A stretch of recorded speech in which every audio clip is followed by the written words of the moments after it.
So hello guys, good afternoon sa inyo. So today, magandang araw. May release tayo today, Montero Sport. Nandito ang Nicolas family. Si Sir Orlando, ayan, si Ma'am Myra, si Mami, si Baby. Yun. So sir, kamusta naman po yung naging transaction natin sir sa Montero natin? Baka may comments and suggestion po kayo. Then ano po yung mga masasuggest nyo sa mga susunod nating clients? Masasabi ko lang po, napakabilis po ng transaction. Kahit ako hindi po maniwala na more than a week lang po or wala pa pong 2 weeks. Napakabilis po ng transaction, napakababait po ng mga tao, si Sir JM. Napaka-smooth po ng transaction. Mas maganda kung dito kayo pupunta sa Mitsubishi Caloocan, hanapin nyo lang po si Sir JM at hindi po ako mapapaya na siya po talaga yung para sa akin the best po. Magaling sa transaction. So yun guys, narinig nyo naman. So kumuha sila sa atin ng Montero. Eto na yun sir, dream come true. Congratulations po sir. Thank you sir. Congrats po. Hindi po in-expect. Thank you po. Thank you. Thank you.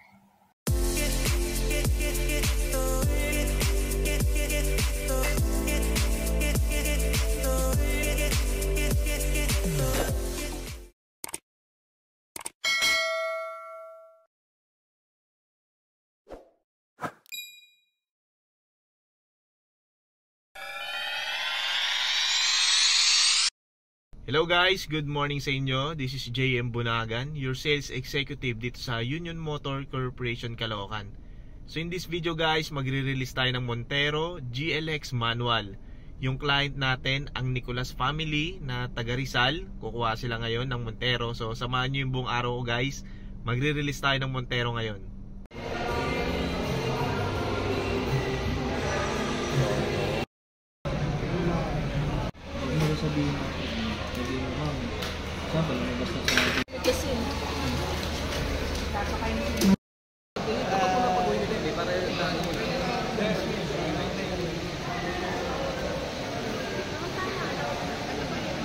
Sign na sila ng contract.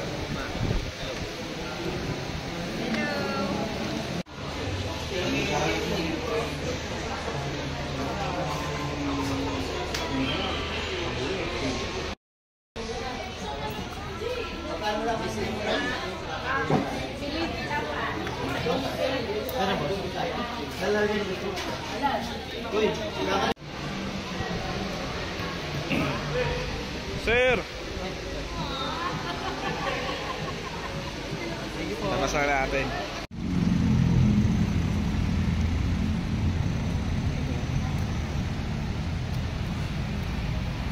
Po tayo sa locks and windows po natin. Naka-centralize po tayo. Ito po yung lock sir.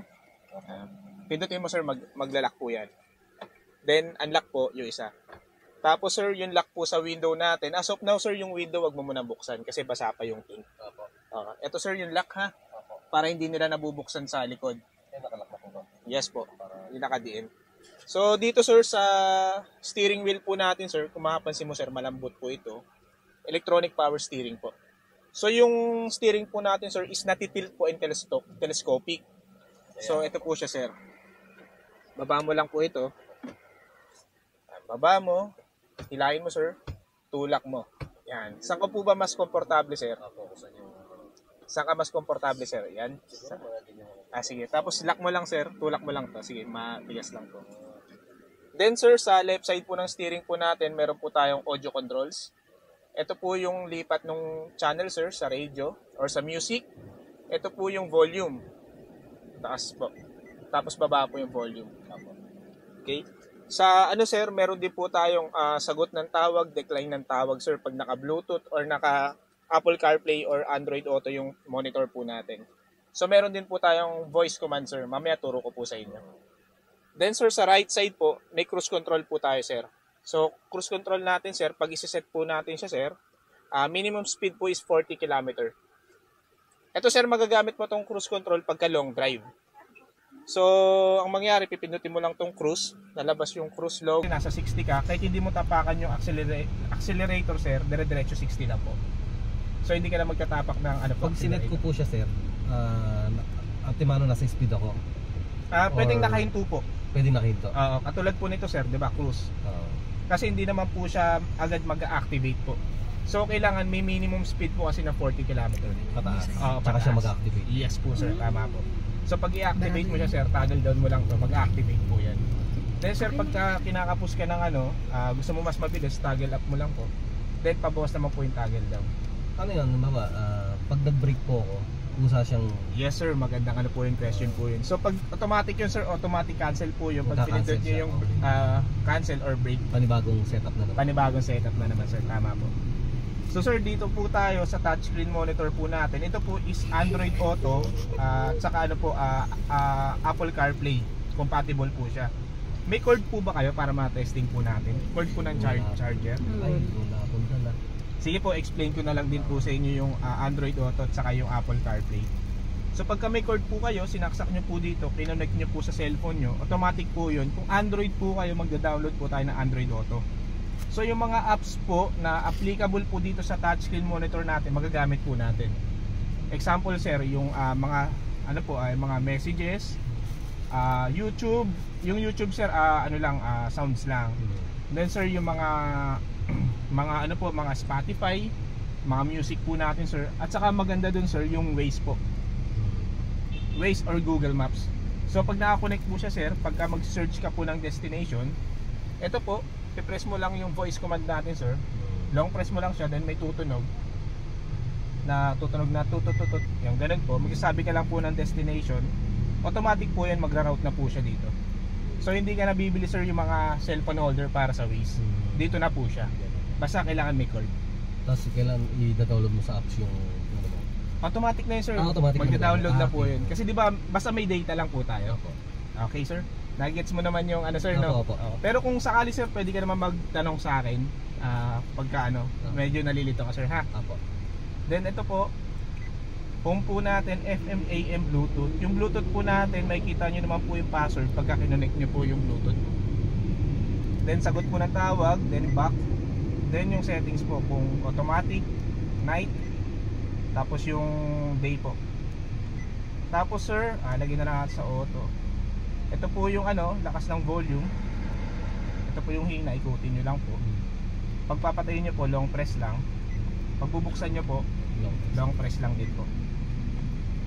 Then sir, dito po sa temperature po natin, ito po yung taas po, ito yung baba. Then blower po natin. Then sir, yung modes. Yung mode sir, kung saan nakatutok yung aircon. Sa paa, defogger po, sa mukha at saka sa paa. Pero most likely sir, sa mukha lang. Tapos sir, yung AC. Kailangan sir, naka-AC po tayo ha? Lakas. Tapos sir, defogger po. Tapos defogger din po sa likod. Tapos sir, yes sir, pagka mahamog or maulan. Tapos sir, pagpapatayin po natin yung engine, lagi lang po natin ugalayin, i-off po para hindi po namamatay aircon. Then mayroon po tayong auto climate. Pagkabukas nyo po nung sir, sasakyan nyo, pwede nyo pinutin na lang tong auto. Automatic po siya, nag-a-adjust po yung temperature nya, yung blower nya sa temperature sa labas. Kaya kung medyo mainit, lalakas po yan. Yun po yung auto climate sir. So pwede na po ako mag-direct pinutin to? Pwede na sir, direct. Basta pagpapatay mo lang, off lang po siya. Po. Tapos sir, hazard. Then sir, may tinatawag tayong switch ng airbag. So ito po, pwede po nating i-off yung airbag. Nandito po yung yung susi lang din po yung gagamitin natin. So nagagamit to sir pagka may mga bata po dito sa mga sanggol, 'di ba, naglalagay po ng carrier. Madalas po kasi maraming times na nangyari pagka nagkaroon ng aksidente na pagka po, yung bata po, yung baby namamatay sa airbag. Kaya ino-off po yung airbag. I-on off nyo lang po dito kung po. Pero kung po, nakikita nyo naman po. Sa bata lang. Oo. Tapos po, meron po tayong rear sensor sa likod. Pagka nag-reverse po kayo, may camera din po. Try mo i-reverse sir. Sige, tama lang sir. Bababa. Yung reverse camera po natin, may sensor din po to. And naririnig niya siya. Balik ka na sir sa sa neutral sa pag. Tapos sir, igniter po. Dito nyo po ikakabit yung dashcam sir. Yung binigay ko po sa inyo. Tapos dito po yung warranty booklet po natin. Sorry sir, yung owner's manual po. Yan. Pajero Sport, Montero Sport. Sa ibang bansa po kasi Pajero yung tawag sa Montero.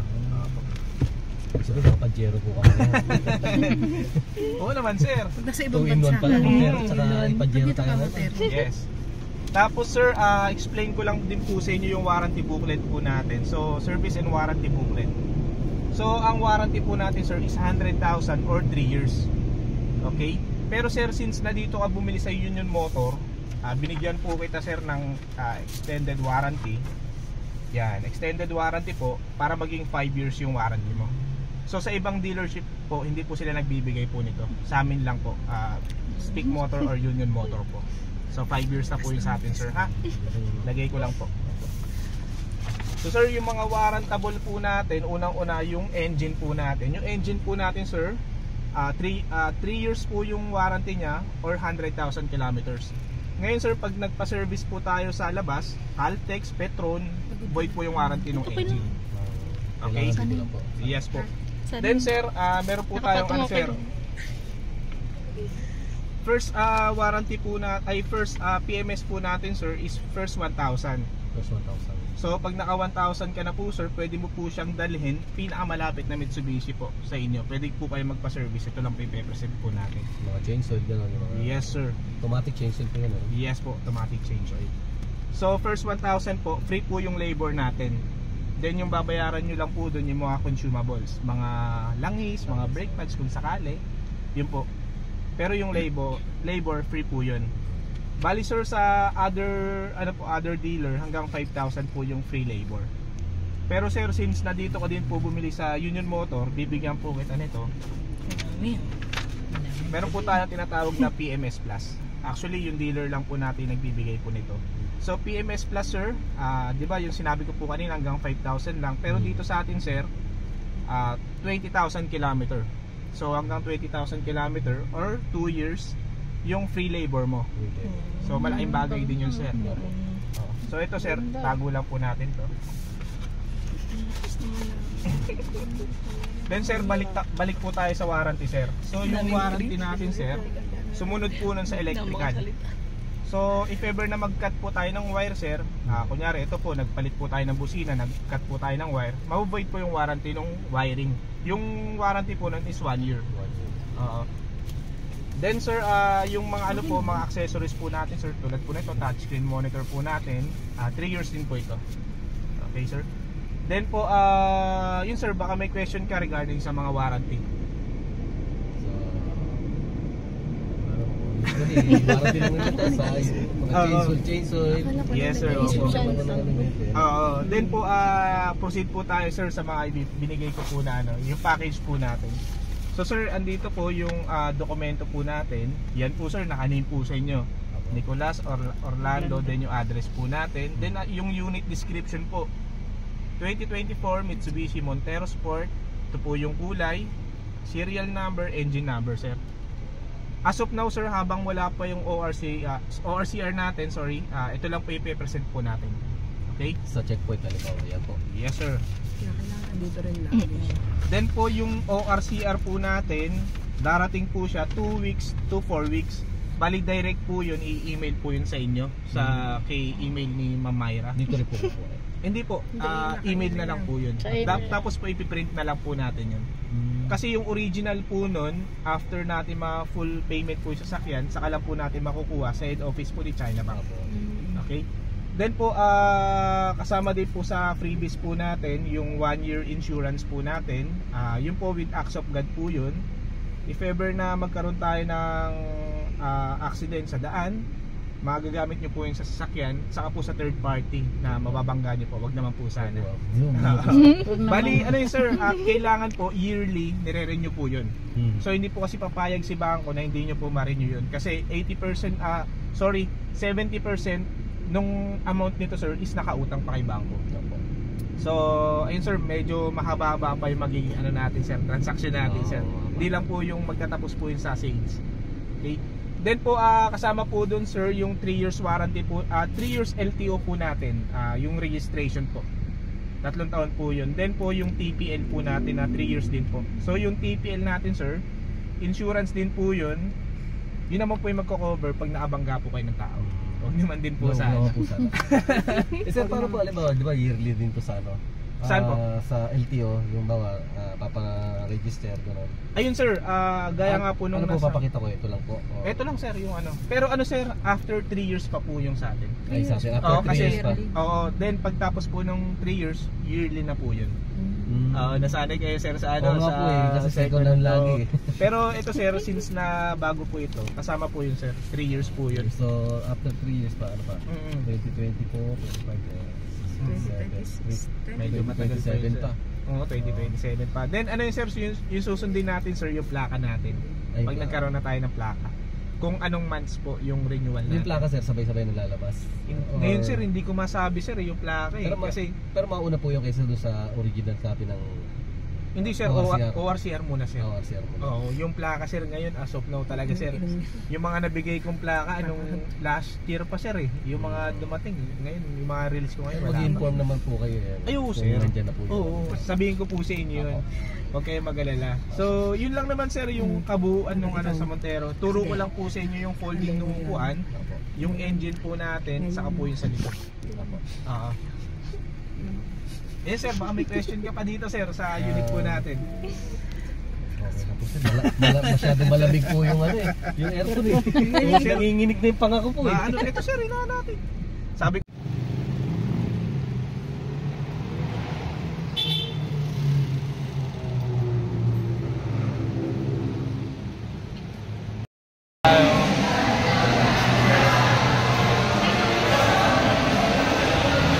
So yun guys, na-release na natin yung Montero Sport ng Nicolas family.